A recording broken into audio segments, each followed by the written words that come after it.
आवाज आ रही है मेरी?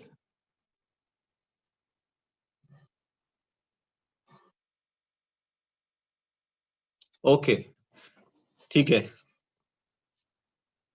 अच्छा, चलिए। तो जैसा हम अभी उपसंपदा के बारे में बात कर रहे थे, उपसंपदा का हमने पहला बताया कि उपसंपदा में पहला सूत्र है भाव क्रिया। भाव क्रिया का अर्थ है कि जो भी हम काम करें पूरी तन्मयता के साथ करें। और यदि ध्यान करने वाले का यदि अ, यदि वो दूसरे कार्यों में उसकी यदि एकाग्रता नहीं है, तन्मयता नहीं है, तो फिर ध्यान करने का मतलब भी क्या हुआ? और भावक क्रिया और ध्यान दोनों एक दूसरे से जुड़े हुए हैं। हम ध्यान करेंगे तो हमारी भावक क्रिया सधेगी, और हम यदि भाव क्रिया का अभ्यास बाकी कार्यों में करेंगे तो हमारा ध्यान सधेगा। ये दोनों एक दूसरे से जुड़े हुए हैं। यदि एक व्यक्ति रोज सुबह 1 घंटे ध्यान में बैठता है लेकिन भावटी में इंप्रूवमेंट नहीं होगा, और एक व्यक्ति यदि भाव क्रिया का अभ्यास कर रहा है तो नेचुरली उसके ध्यान की क्वालिटी में भी इंप्रूवमेंट आएगा। तो हमारा सारे साधकों का ये है कि हम 30 से 40 मिनट ध्यान में बैठ सकते हैं, पूरे 24 घंटे ध्यान में नहीं रह।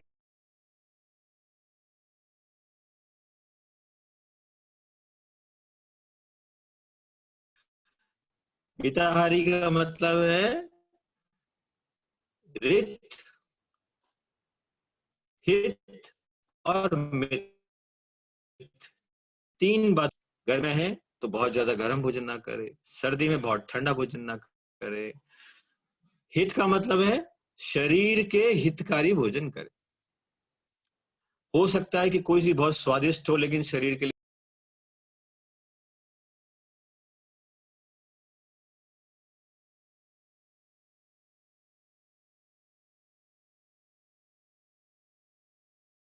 तो मेरा ऐसा माना व्यक्तिगत रूप से, चूंकि मैंने कायोत्सर्ग को बहुत लंबे समय से कर रहा हूं और किया है, लंबा लंबा भी किया है, तो केवल कायोत्सर्ग से भी बहुत ध्यान साधना में हम आगे बढ़ सकते हैं। तो कायोत्सर्ग बहुत अच्छा प्रयोग है, इसको हमें जीवन में इसका पार्ट होना चाहिए। वैसे देखा जाए तो कायोत्सर्ग में एक कायोत्सर्ग के बाद में एक बारे में बात जानना बहुत जरूरी है, और लेवल 2 के जो भी हमारे ट्रेनर्स हैं उनके लिए बहुत ज्यादा जरूरी क्या है कि कायोत्सर्ग को हम केवल इतना ही नहीं माने कि हमने शरीर को ढीला छोड़ दिया, शरीर को शिथिल कर दिया। यदि केवल हमने कायोत्सर्ग को इतना ही माना है तो हमने केवल कायोत्सर्ग का 10% अर्थ पकड़ा है। केवल 10% पकड़ा है हमने खाली। यदि कायोत्सर्ग को हमने इतना ही मान लिया कि मुझे शरीर को शिथिल करना है, ढीला छोड़ना, शरीर के तनाव को दूर करना, कायोत्सर्ग का यह अर्थ बिल्कुल भी नहीं है। ये केवल 10% है। इस बात पर चिंतन करना और समझना है।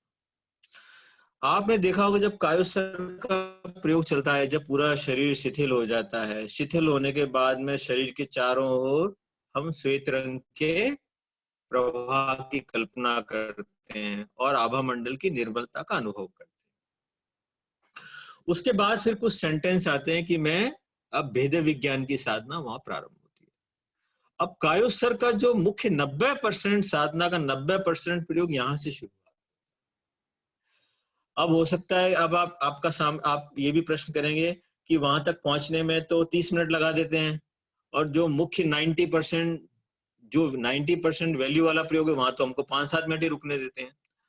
चूंकि नए साधक को शिथिल होना सीखना है, उसको शिथिल होने का अभ्यास नहीं है, इसलिए प्रारंभ में ये प्रयोग क्या है, 30 मिनट तक कराया जाता है ताकि वो शिथिलता साध सके, उस लंबे समय तक कायोत्सर्ग में रह सके। एक लंबे अभ्यास के बाद में जो लेवल 2 के जो हमारे जितने भी प्रशिक्षक हैं, उनको जहां एक सामान्य साधक जहां पर 30 से 40 मिनट में पहुंचता है, लेवल 2 के प्रशिक्षक का इतना अभ्यास होना चाहिए वहां तक पहुंचने में उसको 1-2 मिनट लगने चाहिए। जैसे ही वो कायोत्सर्ग की अवस्था में जाए, शरीर को एक कमांड दे कि पूरा शरीर शिथिल हो जाए। 1-2 मिनट में पूरा शरीर शिथिल हो जाए, बस हो जाए, इसका मतलब पूरा शरीर शिथिल। अब 90% वाले भाग पर आना। 90% भाग क्या है? भेद विज्ञान, जो कि हमारे कायोत्सर्ग का मुख्य प्रयोजन है। आपने आपने एक शब्द सुना होगा कि कायोत्सर्ग का जब हम प्रयोग कराते हैं तो एक शब्द आता है कि आत्मा अलग है और शरीर अलग है। जैसे छाछ की मथनी के द्वारा मक्खन और दही को अलग किया जाता है, छाछ को अलग किया जाता है, उसी तरीके से आत्मा और शरीर क्या है, अलग अलग। आत्मा चेतन है और शरीर अचेतन है। फिर एक शब्द आता है जो पूरे कायोत्सर्ग का क्रक्स है कि अपने ज्ञाता दृष्टा स्वरूप का अनुभव करे। यदि मुझे 100 में से कायोत्सर्ग 100 नंबर का है और पूरे 100 नंबर में से 99 मार्क्स देने होंगे, तो मैं एक शब्द को 99 मार्क्स दूंगा कि अपने ज्ञाता दृष्टा स्वरूप का अनुभव करें। इसके 99 मार्क्स है कायोत्सर्ग में। जैसे मैंने भेद विज्ञान की साधना के 90% मार्क्स है, इस शब्द के 99% मार्क्स है। यदि इस शब्द को निकाल दिया जाए कायोत्सर्ग से, ज्ञाता दृष्टा स्वरूप का भेद विज्ञान का अनुभव नहीं करना है, तो ये केवल शवासन रह जाएगा और जिसका मूल्य केवल 100 में से 10 पैसा है। इसलिए इस बात को अनुभव करना है कायोत्सर्ग की अवस्था में जाने के बाद में। कायोत्सर्ग की अवस्था में जाने के बाद में हमें अपने ज्ञाता दृष्टा स्वरूप का अनुभव करना है। जो साधक कायोत्सर्ग का अभ्यास कर रहे हैं वो इस बात को अच्छे से समझते हैं कि जब पूरा शरीर शिथिल हो जाता है, और ये हमारी चेतना का नियम है कि जैसे जैसे हमारा शरीर शिथिल होता है, चैतन्य जागृत होता है। जब आपने कायोत्सर्ग में पढ़ा भी होगा कि जितना जितना शरीर शिथिल होगा, शांत होगा, मन शांत होगा, हमारी चेतना क्या हो जाती है। जैसा मनोविज्ञान बोलते हैं ना कि जब चेतन मन सोता है तो हमारा अवचेतन मन जागृत हो जाता है। इसी तरीके से ध्यान अध्यात्म में ये बोला गया कि जब शरीर, वाणी और मन जब बिल्कुल शांत हो जाते हैं, तो हमारे भीतर की चेतना क्या होने लगती है, जागृत होने लगती है, जागने लग जाती है। तो भीतर की जब कायोत्सर्ग की अवस्था में जब भीतर की चेतना जागती है, तो फिर उस भीतर की जगी हुई चेतना जो कि हमारा ज्ञाता दृष्टा स्वरूप है, उसका अनुभव तभी नहीं समझ में आ रही हो। लेकिन ये बात जैसे बोलते हैं ना कि मीठा गुड़ गुड़ का यदि गुड़ खाने का यदि अनुभव, गुड़ कैसा है इस बात का अनुभव, इसके ऊपर यदि 100 पेज की किताब पढ़ी जाए तो बात समझ में नहीं आती है। यदि गुड़ की डली मुंह में रख ली जाए तो वो तुरंत समझ में आ जाता है कि गुड़ का स्वाद कैसा होता है। इसी तरीके से अभ्यास करने के बाद में जब आप अपने स्वरूप का अनुभव करेंगे, ज्ञाता दृष्टा स्वरूप का अनुभव करेंगे, तब आपको समझ में आएगा। और वो प्रेक्षा ध्यान कायोत्सर्ग का 90% वैल्यू वाला पार्ट है। तो लेवल 2 वाले जब भी आप कायोत्सर्ग का अभ्यास करेंगे तो क्या करेंगे, ज्यादा समय शिथिलता में नहीं लगाएंगे। ये शुरू शुरू में लगाने का है कि आप एक एक अंग को शिथिल करते जा रहे हैं, अंगूठे से लेकर अंगुली से लेकर शिथिल कर रहे हैं। लेवल 2 के जो साधक हैं, जिन्होंने लंबा अभ्यास किया, उनको क्या करना है, शिथिलता में लगने वाले समय को करना है 5%, 10%, 1%, 2% पर लेके आना है। ज्यादा समय लगाना है कि हम अपने ज्ञाता दृष्टा स्वरूप का अनुभव करें, अपने चैतन्य का अनुभव करें, अपनी आत्मा का बोध करें। तो वो यदि अनुभव उनके आएगा तो लगेगा कि हमारी चेतना जागृत हो रही है, और वही हमारे कायोत्सर्ग का मूल प्रयोजन है। जब हम अपने ज्ञाता दृष्टा स्वरूप का अनुभव करते हैं तो हमें अनुभव होता है कि ये चेतन तत्व तो क्या हूं, वो मैं हूं, और ये शरीर शिथिल पड़ा हुआ है वो क्या है, अचेतन है, मुझसे भिन्न है। तो ये भेद विज्ञान का स्पष्ट अनुभव हो जाता है। जब हम अपने ज्ञाता दृष्टा स्वरूप का अनुभव करते हैं तो उस समय बिल्कुल स्पष्ट हो जाता है कि चेतन तत्व कौन हूं, वो मैं हूं, और ये शरीर शिथिल पड़ा हुआ है वो अचेतन है, वो मुझसे अलग है। इस बात को गहराई से समझकर ये प्रयोग करना है, क्योंकि इसका ही 90 से 99% वैल्यू है। हम आगे से जब भी अभ्यास करेंगे कायोत्सर्ग का तो इस बात पर ध्यान देंगे कि भेद विज्ञान का अनुभव करेंगे, अपने ज्ञाता दृष्टा स्वरूप का अनुभव करेंगे। तो कायोत्सर्ग का पहला मुख्य प्रयोजन था भेद विज्ञान का अनुभव, अपने ज्ञाता दृष्टा स्वरूप का अनुभव। दूसरा मुख्य प्रयोजन है कि शारीरिक, मानसिक और भावनात्मक तनावों से मुक्त होना। और इसके बाद में बहुत सारे लाभ हैं कि शरीर की जड़ता का नाश होता है, आदि आदि को अपनी आप किताब से पढ़ सकते हैं। जो मुख्य बात थी वो मैंने आपको एलोबरेट करके आपको बताई है अभी। इसके बाद में वैज्ञानिक स्वरूप है। शायद वैज्ञानिक स्वरूप में और जो भी लेक्चर लेंगे वो आपको थोड़ा और डिटेल में बताएंगे। तो ये कायोत्सर्ग के बारे में बताया। अब इसके बाद में आज तो समय पूरा होने जा रहा है, अभी 4:53 हो चुके हैं, 7 मिनट का समय है। और हमारे प्रेक्षक ध्यान में दो ध्वनि का उपयोग हम करते हैं, महाप्राण ध्वनि और अरहम की ध्वनि का उपयोग। महाप्राण ध्वनि सभी जानते हैं कि श्वास भरते हैं और श्वास छोड़ते समय मुंह को बंद रखते हैं, और श्वास छोड़ते समय नाक से श्वास छोड़ते समय भंवरे की गुंजन करते हैं।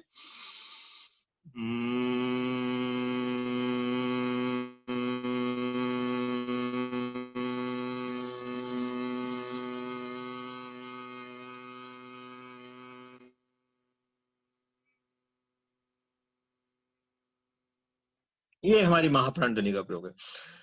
अभी कोरोना वायरस चल ही रहा है, तो कोरोना वायरस के संदर्भ में भी एक प्रयोग हम ये कर सकते हैं। अब जिनको लगता है कि मैं ध्यान में बहुत गहरे में नहीं जा सकता, बहुत बातें नहीं समझ में आती हैं, जैसे हम महाप्राण ध्वनि में मस्तक पर ध्यान करते हैं, जब महाप्राण ध्वनि करते हैं तो हमारा ध्यान कहाँ रहता है? मस्तक पर रहता है। लेकिन कोरोना वायरस के यदि इलाज के संदर्भ में इस प्रयोग को यदि हम समझ सकें, तो हमको ध्यान कहाँ टिकाना है? विशुद्धि केंद्र पर ध्यान टिकाएं और महाप्राण ध्वनि का हम 10 मिनट तक उच्चारण करें। श्वास भरें लंबा और विशुद्धि केंद्र पर ध्यान करते हुए 10 मिनट तक केवल महाप्राण ध्वनि का अभ्यास करें। इसमें क्या लाभ हो जाएगा? लंबा श्वास हम लेंगे, विशुद्धि केंद्र की प्रेक्षा हो जाएगी और महाप्राण ध्वनि का अभ्यास भी हो जाएगा। अब महाप्राण ध्वनि के अभ्यास जब हम विशुद्धि केंद्र पर करेंगे, तो उस विशुद्धि केंद्र पर महाप्राण ध्वनि का अभ्यास करने से पूरे लंग्स पर क्या जाएंगे? हमारे वाइब्रेशन जाएंगे। जिस तरीके से हम महाप्राण ध्वनि में बताते हैं कि महाप्राण ध्वनि के वाइब्रेशन से हमारे क्या होते हैं? मस्तिष्क के तंतु जागृत होते हैं, सक्रिय बनते हैं। जब हम यहाँ पर विशुद्धि केंद्र पर ध्यान लगाएंगे तो क्या होगा? विशुद्धि केंद्र से प्रकंपन कहाँ जाएंगे? विशुद्धि केंद्र के आसपास जाएंगे, तो हमारा विशुद्धि केंद्र, वोकल कॉर्ड, जहां पर हमारा कोरोना वायरस का जो बोलते हैं कि आक्रमण पहले शुरुआत यहाँ से होती है कि हमारे वोकल कॉर्ड से शुरुआत होती है, फिर धीरे धीरे इन्फेक्शन हमारे पूरे लंग्स में फैलता है। तो जो साधक बिल्कुल सरल प्रयोग करना चाहे तो क्या कर सकते हैं? 10 मिनट तक विशुद्धि केंद्र पर महाप्राण ध्वनि का प्रयोग भी कर सकते हैं। और दूसरी ध्वनि हमारी है अरहम की ध्वनि। अरहम की ध्वनि जैसा हम करते हैं, 2 सेकंड आ तेजस केंद्र पर करते हैं, 4 सेकंड रह की ध्वनि आनंद केंद्र पर करते हैं, और फिर माँ की ध्वनि 6 सेकंड तक विशुद्धि केंद्र से ज्ञान केंद्र तक, और फिर 2 सेकंड अंत में नाद का अभ्यास करते हैं। इस अरहम की ध्वनि में एक ही बात ध्यान करने वाली बात है, मैंने जहां तक जितने प्रशिक्षकों को देखा है, अरहम की ध्वनि में थोड़ा सा एक तो टाइमिंग का ध्यान रखना है कि जब 2 सेकंड है, 4 सेकंड है, 6 सेकंड है, उसका प्रपोर्शन बिल्कुल जैसा बताया गया वैसा होना चाहिए। दूसरा, राह के उच्चारण में थोड़ा ध्यान विशेष रखना चाहिए कि कई लोग राह का उच्चारण करते समय इसमें रा को लंबा करते हैं। क्योंकि यहाँ पर रा आधा है, इसलिए रा का उच्चारण लंबा नहीं होगा। तो जैसे मैं एक बार ध्वनि आपको करके बता रहा हूं, इसको सभी ध्यान कर लें। आ में कोई प्रॉब्लम नहीं है, क्योंकि आ में कोई 2 शब्द मिले हुए नहीं है, एक ही शब्द है। 2 सेकंड। रह का उच्चारण करते समय हमें रा को केवल टच करना है और हा को लंबा करना है। रह, ये 4 सेकंड का। अब हम दोनों को जोड़ें यदि, तो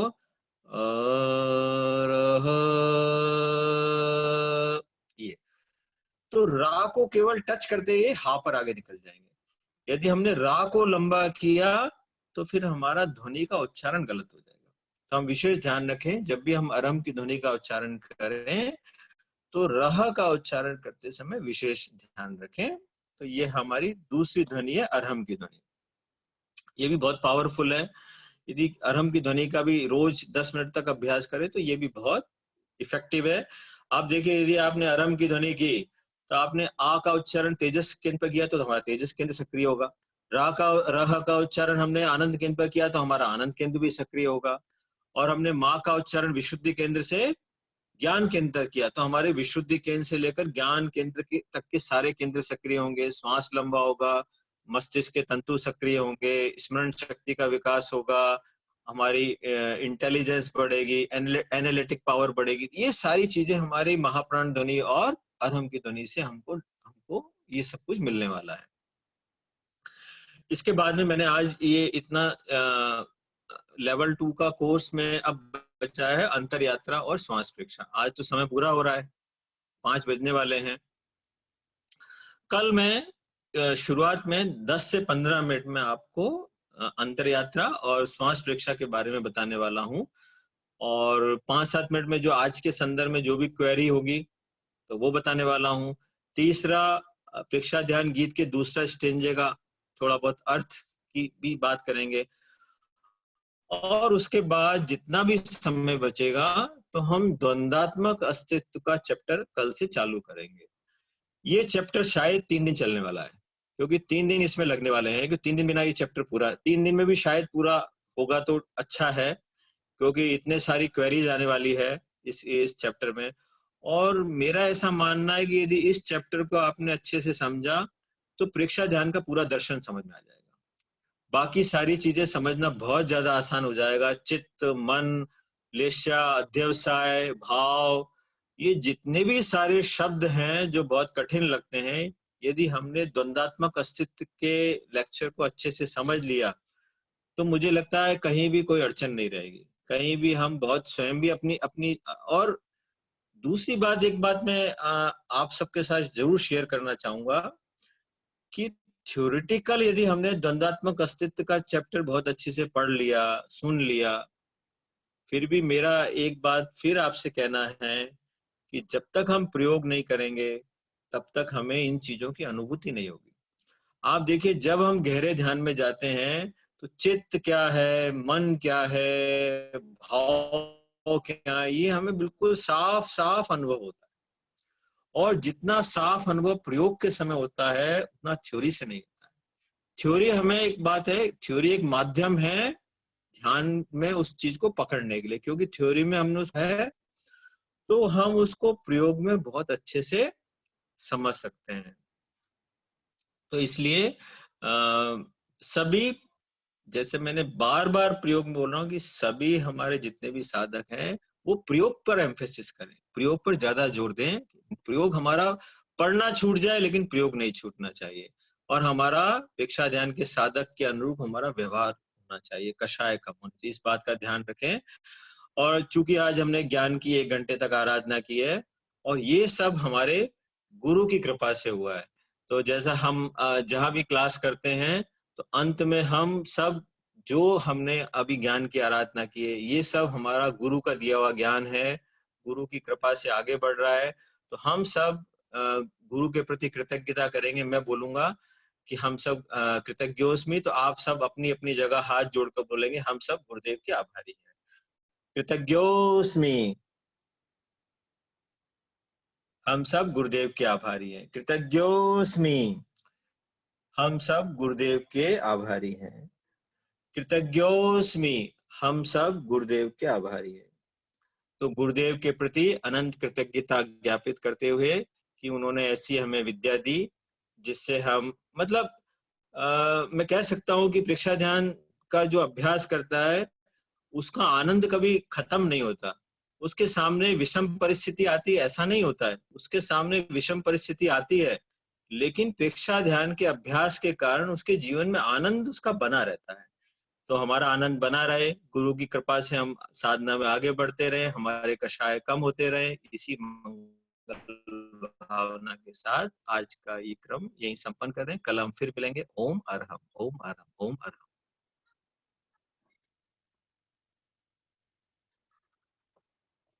हाँ, 1 मिनट, 1 मिनट आप रुकेंगे, 1 मिनट, विकास जी आपसे कुछ कहना चाहते हैं।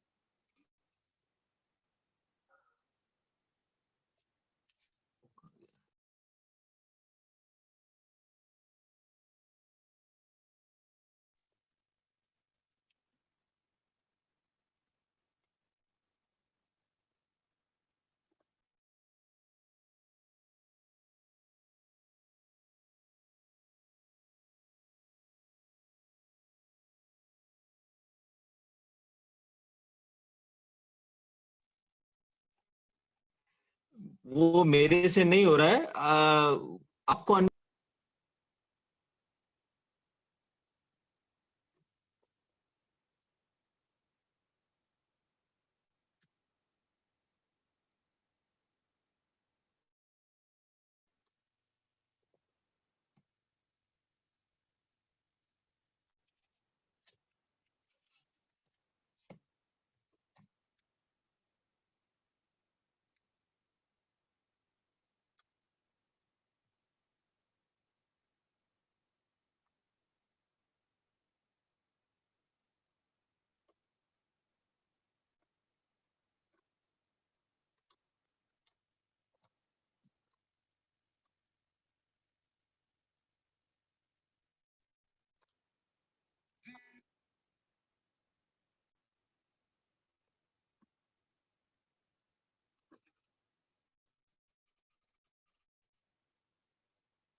हेलो हेलो यस बस इतना बताना था। अभी 2 मिनट में मैं अपनी बात बता दूंगा, तो कृपया बने रहे। कुछ लोग जा चुके हैं। पहले तो ये कि जो आपको अभी ये जो सेशन हुआ उसके आधार पर 5-7 क्वेश्चन आपको भेजे जाएंगे ग्रुप में, और उसका आंसर आपको लिखकर व्हाट्सएप करना है। व्हाट्सएप नंबर आप नोट कर लीजिए, 97129। मैं रिपीट कर रहा हूँ, 9712974 947। और एक बार मैं बोल रहा हूँ,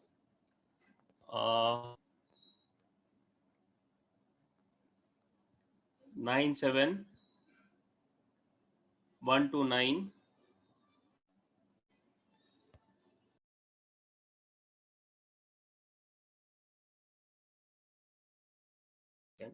नंबर कंफर्म कर रहा हूँ मैं, तो लिखने में 73447 है, सॉरी 9।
हेलो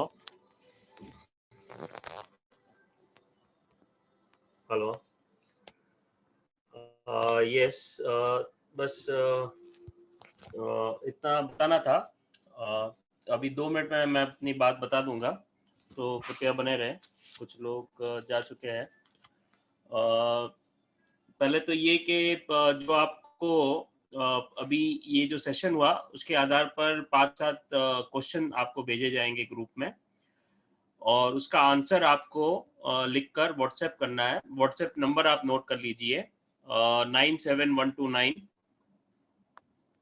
मैं रिपीट कर रहा हूँ, 9712974 947। और एक बार मैं बोल रहा हूँ,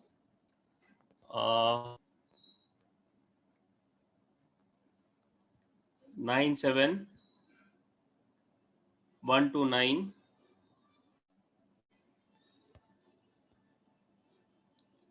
74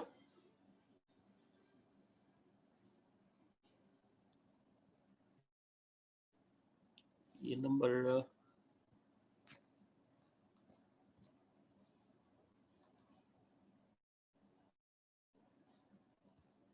सेवन फोर, एक सेकेंड नंबर कंफर्म कर रहा हूँ मैं थोड़ा लिखने में, 74447 है, सॉरी 9712974447 ये नंबर है।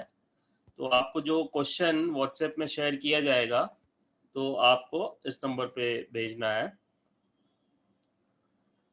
उसके बाद जो जिज्ञासा है आपको आज के सेशन को लेकर, तो वो आप मेरे नंबर पर भेज सकते हैं वो क्वेश्चन। मेरा नंबर भी लिख सकते हैं आप 9819760767 9819760767 विकास जैन। तो सेशन आगे भी जो भी क्वेश्चंस होंगे सेशन को लेकर, जो मोदी जी बताएंगे या दूसरे ट्रेनर बताएंगे, कोई भी जिज्ञासा होगी तो आप इस नंबर पे भेज सकते हो, तो जिसका आपको अगले दिन आंसर मिल सकता है। और जैसे कि बताया आपको कुछ क्वेश्चंस भेजे जाएंगे सेशन को लेके, तो उसका जो है आंसर आपको व्हाट्सएप करना पड़ेगा। वो नंबर वापस रिपीट कर देता हूँ 9712974447 9712974447 रेणु जी बैर। अच्छा, दूसरा एक जो लोग जुड़े हैं तो काफी लोगों ने अपना नाम नहीं डाला है, काफी लोगों ने डाला है इनफैक्ट, और कुछ लोग का जो नाम है नाम नहीं दिख रहा है, नाम की जगह पे उनका मोबाइल का मॉडल दिख रहा है। तो जब आप एंटर होते हैं तब आप देख लीजिए, अगर मोबाइल का मॉडल किधर भी दिख रहा है तो उसको डिलीट करके अपना नाम डाल दीजिए। और जुड़ने के बाद भी आप अपना नाम चेंज कर सकते हो, तो आप स्वयं अभी चेक कर लीजिए।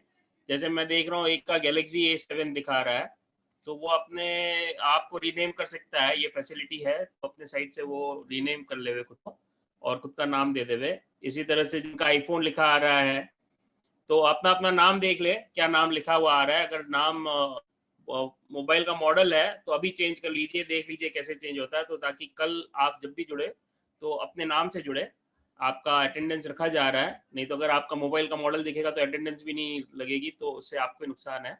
तो अभी भी आप चेंज कर लीजिए। जिनका भी अपना अपना नाम चेक कर लीजिए, आपका खुद का नाम दिख रहा है कि मोबाइल का मॉडल का नाम दिख रहा है। अगर मोबाइल का मॉडल का नाम दिख रहा है तो इसमें खुद को रीनेम करने की व्यवस्था भी है, तो यू कैन रीनेम योरसेल्फ। उस पे आप देख लीजिए थोड़ा। आप पार्टिसिपेंट्स में जाएंगे, देखो स्क्रीन पे जब आप क्लिक करते हो तो पार्टिसिपेंट का आपको लिंक मिलता है, उसमें आप जाइए। पार्टिसिपेंट्स में जाने के बाद जहाँ पे भी आपको खुद का नाम या मोबाइल का मॉडल दिखाई दे रहा है, उधर आप क्लिक करोगे तो रीनेम की आपको ये मिलेगा, रीनेम का ऑप्शन मिलेगा। तो रीनेम दबाओगे तो वहाँ पे आप अपना नाम डाल सकते हो और अपने नाम, तो जो सही नाम है वो आ जाएगा। अब मैं देख रहा हूँ रेडमी करके किसी का नाम आ रहा है, तो जिनका भी रेडमी मोबाइल है वो चेक कर ले। रेडमी का शायद अब प्रभाजन हो गया। इसी प्रकार आईफोन जिनका नाम आ रहा है वो चेंज कर लीजिए।